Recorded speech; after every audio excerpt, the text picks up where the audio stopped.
birababaza gutsindwa ariko birushaho utigeze ugerageza gutsinda.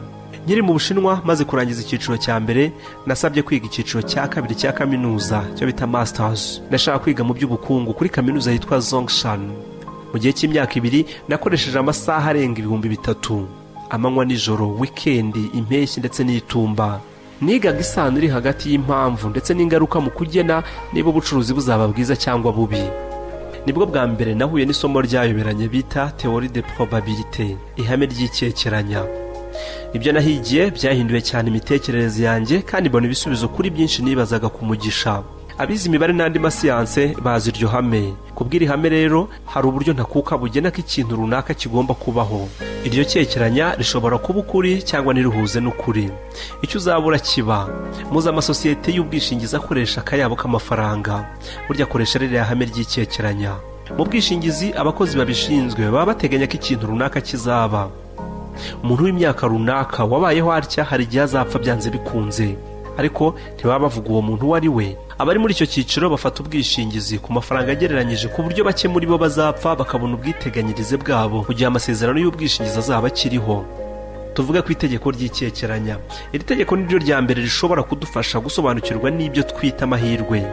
Iri tegeko rigira riti, mu gihe habaye ikintu runaka hari icyekeranya ko icyo kintu kizongera kubaho mu buryo ubu n'ubu cyangwa se mu gihe runaka. Igihe icyekeranwa rishobora kugenwa neza no guteganya cyangwa se kugerwaho biriyongera. Tuvuge iyo nkarazi igiceri ku meza gishobora kugwira uruhande rumwe 50% cyangwa urundi 50%. Mbese impande zombi cyazigwira 50% inshuro zose wagikaraga naho wagikaraga hose.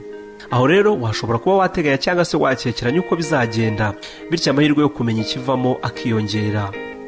Gendera ku bintu by'ifatizo niba ushaka kugira icyo ugeraho cyangwa se gutera imbere mu bintu ibyo ari byo byose. Gendera ku mugisha wanditse neza kandi ukurikiza umunsi ku wundi, uzabigeraho byanze bikunze. Kandi mu gihe wize ugaharanira kongera ubumenyi bujyanye n'ibyo ushaka kugeraho, uzaba wongera amahirwe yo kubigeraho. Bisaba kandi gukorana n'abantu bafite ubushobozi, the right people, kandi witwara neza unakoresha igihe cyawe neza. Wihutire kurasa inyoni ukibona umutwe wayo, ariko kandi uhangana n'ibigusha by'ubwabyo bizivana mu nzira. Nushaka kugera ku ntego wishyiriyeho ubwawe, usabwa kwitwara nka marayika, bityo iteganya ryawe ryongera amahirwe uzabigeraho mu gihe gito cyane, mu gihe abandi bifata imyaka n'imyaka. Kuko ubarusha kubyitwararika, uzaba wiremyemo ejo hazaza hawe, ntabwo ari ikibazo cy'umugisha.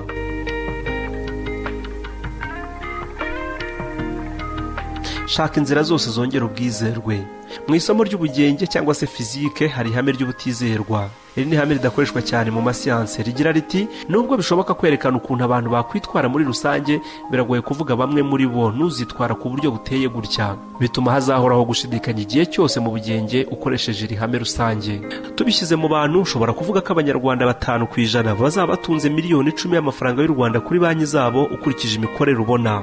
Ariko ntitwavuga mbere ngo ni bande, ariko urakekeranya nyabyo. Mu bijyanye n'iby'ubuzima, umunezero, kuramba, abantu abanaba ku ijana bashobora kuzabaho neza, banezerewe, abana bazima bagirira akamaro aho bari, barageze imyaka 80 cyangwa 90. Ariko ntiwavuga ngo bizaba kuri runaka, bisibe runaka. Aha rero niho urufunguzo rw'ubukungu bwawe. Icyo ushaka cyose, kora ibishoboka byose wongera amahirwe yo kukigeraho. Umenye ko akantu gato gashobora gutambamira intego zawe ntubujye kigezeho. Intego yawe yibanze yakagombye kuba ari ukongera amahirwe yo kuba umwe muri abo bantu bafite ibyo bazageraho bihindura ubuzima bwabo. Ibyo rero biri mu maboko yawe, nta handi. Kugira ngo umenye cyangwa ngo ugere ku byo ushoboye, your full potential, ugomba kugendera kure, guhubuka no gukorera mu bwizere buke cyangwa se kugendera ku marangamutima. Ugomba kubaho mu buzima bwongera amahirwe yose yo kugera ku byo ugamije. Ukimenyereza isano riri hagati y'impamvu, ingaruka n'ibyo ugamije ndetse n'uburyo wabigeraho. Ugomba kugenzura cyangwa gukora buri kimwe mu buzima bwawe ukirema ejo hazaza hawe, nta na kimwe kizizana. Amahirwe n'umugisha. Wita igihe ngo urahonda urukuta wibaza ko ruzahinduka urugi. Iyo abantu batera imbere cyane kurusha abandi, rubanda bahita babita abanyamugisha, baturiye Imana iramukunda. Noneho iyo abandi bangiza ubuzima bwabo ku giti cyabo, babita abanyabyago, bamwe batega zivamo, bakitwa abanyamwaku. Imana iratwanga. Njye Imana ntiyampaye umugisha. Vuba aha hari umunyapolitiki wagize uti, ubuzima ni nk'urusimbi, bamwe batsinda cyane abandi bagatsindwa mu buzima, ariko abatsinda bagasa n'abasabwa gusangira n'abatsindwa. imwe mu mpamvu y'uru rujijo nuko abantu benshi batabasha gutandukanya amahirwe n'umugisha. Amahirwe ajyanye no gukina urusimbi cyangwa nko kuraguza umutwe. Muri bene iyi mikino ntawe ubasha kumenya ikizavamo, kandi ikizavamo cyose nta bushobozi ufite bwo gutuma wagihindura cyangwa se wacyongera. Muri iyi mikino rero ingaruka yo gutakaza ibyo washoyemo byose aba ari nini, kandi amahirwe yawe yo gutsinda ukabona inyungu aba ari zeru. Amahirwe rero n'umugisha ni ibintu bitandukanye cyane. Ibyo rero twita amahirwe mu by'ukuri ni umusaruro uva ku itegeko ry'icyekeranya, law of probability. Umuntu wese afite ibyo yagezeho, afite na byinshi yanyuzemo kugira ngo abigereho. Aba twita abanyamugisha baba baraciye muri byinshi binagoye kugira ngo bagere ku ntego zabo. Uzitegereza abo bantu, usubire mu mateka yabo, uzasanga hari byinshi byabanje bagiye bakora buhoro buhoro, nyuma y'igihe kinini byabongereye amahirwe, kandi usanga bifitanye isano n'uko bameze ubu. Amahirwe yibanze mu kugera ku ntsinzi. Ibyo ushobora kugeraho bifitanye isano ya hafi n'uburyo ubigeragezamo cyangwa se ubwinshi bwabyo, kandi uko ugerageza ibintu byinshi ni kuba wongera amahirwe yo kugira icyo ugeraho. Mu gihe umutageze mu bucuruzi hazinduka buri gitondo apanga ibyo ari bukore, akorana umwete, avugana n'abaguzi benshi badashoboka, agashikama, agakurikiza gahunda yihaye, kandi agahora aharanira kungura ubumenyi bwe mu by'igurisha, asoma, akurikira ibiganiro n'amahugurwa mu by'igurisha, kandi azabigeraho neza cyane kurusha wa wundi wiyicariye ategereje ko abaguzi bazizana. Umusaruro we rero ntuzaba kubw'umugisha, ahubwo ni kubw'imipangire ye. Niba warahisemo neza amashuri yawe, ukiga neza, ibyo wize bikaba bijyanye n'impano n'ubushobozi bwawe, kandi ugahora uharanira kongera ubumenyi mu byo wize ngo uteze imbere icyo ugukorera, intsinzi yawe ntizava ku mugisha, ahubwo izaterwa na gahunda cyangwa se ibikorwa byawe. Ihame ry'imberabyombi cyangwa se the average. Tuvuye ku mugisha, hari ihame ry'imberabyombi rikomoka ku icyekeranya, rigira riti nubwo utazi neza kimwe muri byinshi uzakora ngo biguteze imbere, iri hame rivuga ko uko ugerageza ibintu byinshi igihe kingana gutya ushobora kugera ku ntego yawe. Niba usoma ibitabo byinshi, hari amahirwe menshi ko uzasoma igitabo kizagufasha mu kazi kawe cyangwa se ubuzima bwawe. Uko uvugana n'abakiriya benshi kuri telefone niko wongera amahirwe yo kubona umwe muri bo ukeneye kugura ibyo ugurisha.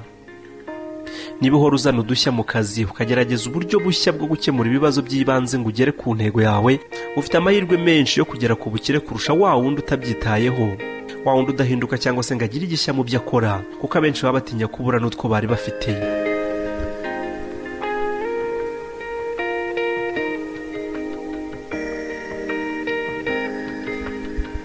Mu by'ukuri ushaka iki?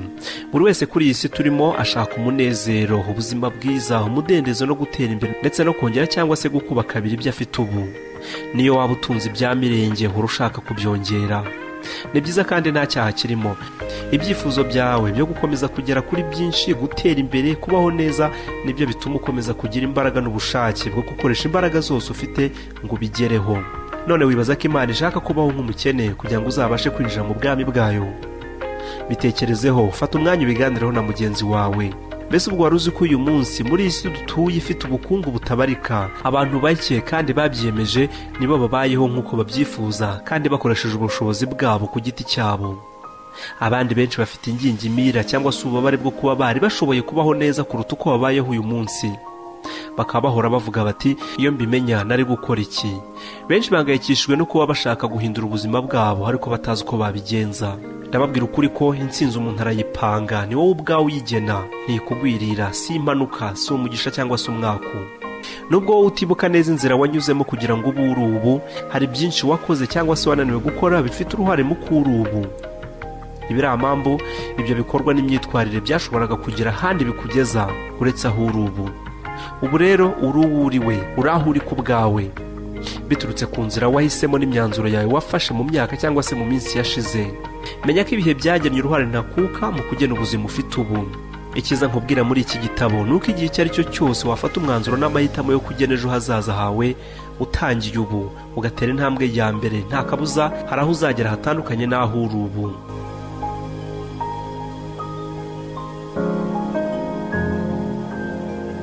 Ibitera umugisha ni ibiki? Ihame ry'icyekeranya cyangwa ugereranya rigufasha guteganya ejo hazaza neza. Icyo bigusaba ni ukwiga no gushyira mu bikorwa imikorere n'imyitwarire ikongerera icyizere, ukamenya icyo ushaka kuba, ukaniyemeza kuba umudereva rukumbi w'iyo ndege, aribwo buzima bwawe. ushobora kugera ku cyo ushaka cyose mu buzima. Ibyo byose bikongera amahirwe yo gutsinda, ibyo twakwita ibitera imigisha. Imyaka yose nabanye n'abantu bakize mbitekerezaho, nabashije kubona ingingo nyinshi zatera umuntu gutsinda. Iyo ari yo yose muri izo wakoresha utari ubisanganywe, yahindura ubuzima bwawe mu gihe gito cyane. Iyo ukoresha izo ngingo, intsinzi urayigena ikabishoboka. Ikindi kandi uzaba wongera mu buzima bwawe ibyo benshi bita imigisha, niba ukomeje gukora nk'ibyo abo bita abanyamugisha bakora. Gena umugisha wawe, kora icyo ushoboye mu byo ufite aho uri. Kimwe n'ibindi bihugu bya Afurika, u Rwanda rutuwe n'amamiliyoni y'abantu baciye mu bihe byinshi, ariko bagakomeza kwiyubaka. Benshi abantu bababona babyitirira umugisha, ariko uganiriye nabo ukareba ibyo baciyemo, aho batangiriye n'aho bageze ubu, usanga umugisha ufite uruhare ruto cyane ku byo bagezeho. Nawe nuko biri. Uruhare rw'umugisha ni ruto cyane mu byawe. Ihame ry'impamvu cyangwa se ingaruka rikora mu byerekezo byombi. Niba rivuga ko ibibazo ufite mu buzima, ubukene, uburwayi mu mibanire, akazi kabi n'ibindi bishoboka, bifite inkomoko ku cyo waba warakoze mbere cyangwa se ababyeyi bawe bakoze, bityo ukaba ugomba kukimenya ukakirinda, na za ngaruka zikavaho nk'ako kanya.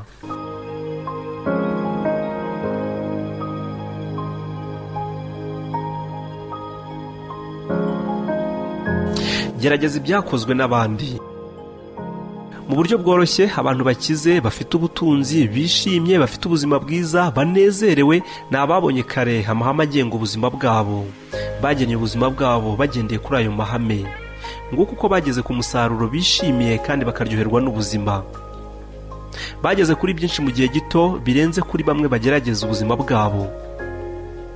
Wigeze kumva cyangwa se ukabona mu mikino bavuga bati uwatsinze cyangwa se abishimiye intsinzi bataha bishimye, bamwenyura batera ibiparu, naho abatsinzwe bo bataha barakaye bacecekesha abandi. Muri iyi si gukikije, uwageze ku ntego ye ahora afite byinshi byo gukora, nta mwanya w'upfa ubusa kugira ngo abashe kugera ku ntego ye. Naho abakene bo ntibita ku byo bakora, niyo bakoze bakora igihe gito, ubundi bakiringira amahirwe cyangwa se imigisha. Abakire bahugira ku bibateza imbere, ntabanebwe biringira amahirwe. Abakire bakesha ubukire bwabo imikorere n'imyitwarire yabo, naho abakene b'abanebwe bakitwaza kutagira umugisha. Ibikorwa bigira inkurikizi. Ihame ry'impamvu cyangwa ingaruka rigena isano hagati y'ibikorwa n'inkurikizi rigira riti: ku gikorwa icyo ari cyo cyose hari inkurikizi nziza cyangwa mbi. Mu yandi magambo, ibikorwa bigira inkurikizi. Ni ngombwa rero kubanza ukagena igikorwa ugiye gukora. Genzura ibyo ukora, uzirikana ko iyo utangiye igikorwa runaka hari inkurikizi utazi. Icyo ukoze cyangwa uvuze, inkurikizi zacyo zigirira izazo imbaraga. Niyo mpamvu abakire benshi babanza gutekereza umusaruro w'ibyo bakora cyangwa bavuga kurusha abantu basanzwe. Abantu badatera imbere bo ntibatekereza cyane, ntibita ku nkurikizi z'amagambo yabo n'imyitwarire yabo. Ibanga ry'ibyo benshi bita umugisha ni uko wowe wakwibanda mu bikorwa bizana umusaruro mwiza ushaka, ari nako wirinda ibikorwa bizana inkurikizi cyangwa se ingaruka udashaka cyangwa mbi.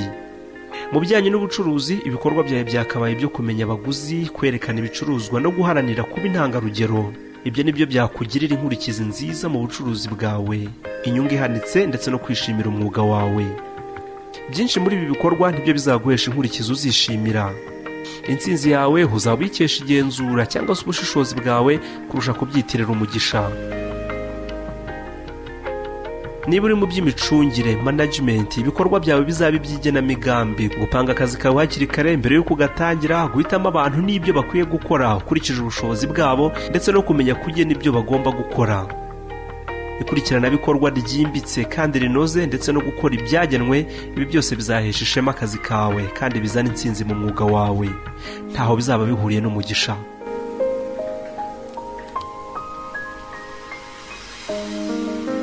Ihame ry'imbuto n'umusaruro. Abasoma Bibiliya muri Matayo igice cya 25 ku murongo wa 24, aho umutware yari agiye mu rugendo maze asiga ahaye abagaragu be amatalenta cyangwa se amafaranga. Aha musome muri Bibiliya, buri wese asarura icyo yabibye. Mbese icyo usarura ubu kiva mu cyo wabibye mu gihe cyashize. Ni ukuvuga ko ubuzima bwawe magingaya bufitanye isano cyangwa se n'umusaruro w'ibikorwa byawe n'imyitwarire yawe mu gihe cyahise. Aya mahame yose, impamvu n'ingaruka, igikorwa n'inkurikizi, imbuto n'umusaruro, ni ukuri guhoraho kandi kuzahoraho mu bihe byose n'ahantu hose kuva isi yaremwa. benshi bayita amategeko y'ifatizo mu buzima bw'abantu. Umunezero, intsinzi ndetse no kugira icyo ugeraho mu buzima biva mu buryo ushyira mu bikorwa aya mahame. Nuyagenderaho uzagera kuri byinshi bishimishije bimwe abantu basanzwe bageraho bibagoye. Uzaba wiremyemo ejo hazaza hawe, kandi abandi, inshuti ndetse n'abaturanyi bazatangira kukwita umunyamugisha. Ubwo mwitozo rero cyangwa icyo gukora ni iki? Muri wowe umunezero ufite iyihe nyito? Ni iki kigushimisha kurusha ibindi? Egera umwe mu bahiriwe n'ibyo akora, umusaba inama yagufasha gutera imbere kurushaho. Suzuma ikintu cyaguhiriye kandi wagezeho, maze wibaze ibyo wakoze byose ngo ukigereho. Shaka isano iri hagati y'icyo ushaka n'uburyo wakigeraho. Iyo sano ni iyihe? Hitamo. Hita utangira igikorwa kimwe cyakongera amahirwe yo kugera kuri imwe mu ntego zawe. Ihame rya mbere, ubushobozi bwawe ntibugira ingano. Ubushobozi bwanjye uyu munsi ni ubu. Ibyo ufite ubu nibyo ukeneye ngo ugere ku byo wifuza kugeraho. Witegereza kugira ibirenze ibyo ngo ubone gukora ibyo ushaka. Hera ku byo ufite ubu kuko nibyo ukeneye. Niba umuntu yifitemo icyizere gikomeye, atera intambwe agana ku byo yifuza kugeraho kandi akagerageza kubaho uko umutimanama w'ubyifuza, azahirwa kandi agere ku bukungu atakekaga.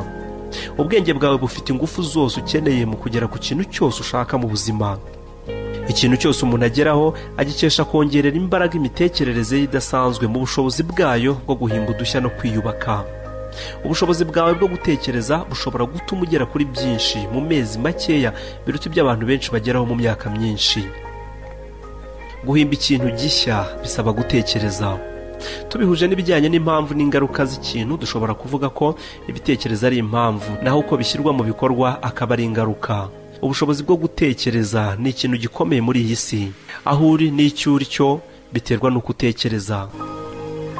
Ibitekerezo by'umuntu bishobora kumufasha guhanga udushya, hanyuma bikarangira ari byo bimugize. Tugendeye ku magambo y'Icyongereza agira ati a man becomes what he thinks about most of the time.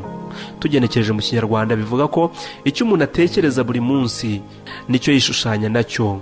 Bityo rero iyo umuntu ahinduye imitekerereze aba ahinduye ubuzima. Mu by'ukuri uba wahindutse undi muntu, ndetse n'umusaruro w'ibikorwa byawe bikaba ibindi. Intiti kabuhariwe zabayeho mu bihe byose. Abahanga mu by'ityazabwenge ndetse n'abo mu mashuri ya za metafizike bose bagiye bavuga ku bushobozi bw'imitekerereze ya muntu mu gutanga ishusho y'imibereho ye. Ni ngombwa kuba rukuruzi kugira ngo uhirwe. Itegeko ryo kureshya cyangwa ry'ikurura bintu byo bita attraction law rishobora kwereka umuntu ko ashobora guhirwa haramutse arigendeyeho. Iri tegeko ryanditswe bwa mbere mu myaka 3000 mbere y'ivuka rya Yezu. Iri tegeko rigira riti, aha ni mu Cyongereza, you are a living magnet and you inevitably attract into your life the people, circumstances, ideas and resources in harmony with your dominant thoughts. Uri nka rukuruzi mu by'ukuri, bityo rero byanze bikunze ukurura abantu mubana, ibintu bamo byose, ibitekerezo byawe ndetse naho ukuri bikubeshaho byose bishingiye ku mitekerereze yawe wimitse. Itegeko ryo kureshya rijyanye neza n'itegeko ry'impamvu n'ingaruka z'ibintu. Uko umuntu aba abayeho kose kuba kwaragenwe n'iri tegeko ryo kureshya. Uti gute? Abantu batekereza kandi bagahora bavuga ibyo bashaka cyangwa se bakunze baba bameze nk'ababyinjiza mu buzima bwabo. Naho abantu bavuga ku bintu badashaka cyangwa se ibyo badakunze, ibibatera ubwoba cyangwa ibibahangayikisha, abantu barakara cyangwa se bahora n'umwaga, baba bameze nk'abikururira ibintu bibi mu buzima bwabo. Kimwe n'andi mategeko n'amahame, itegeko ryo kureshya cyangwa se ry'ikurura bintu ntaho ribogamira. Amategeko karemano ntahabogamira, ashyirwa mu bikorwa ko kanya nta marangamutima. Akugiraho ingaruka mbi cyangwa nziza bitewe n'uko uyakoresha neza cyangwa nabi. Ndibaza ko isomo uzakuramo ari iri: kugira ngo ugere ku mahirwe n'ibyishimo ugomba gutekereza ndetse no kuvuga ibintu uha agaciro cyangwa se ushaka gusa. Ibi bijyanye no kwimenya, intego yo kutavuga cyangwa se gutekereza ibintu udashaka mu buzima bwawe. Ushobora gukeka ko ibi bintu ari ibintu bisanzwe kandi byoroshye kubikora, ariko ndakubwira ko ibijyanye no kwimenya ndetse no kwikebuka ari cyo kintu gikomeye cyane.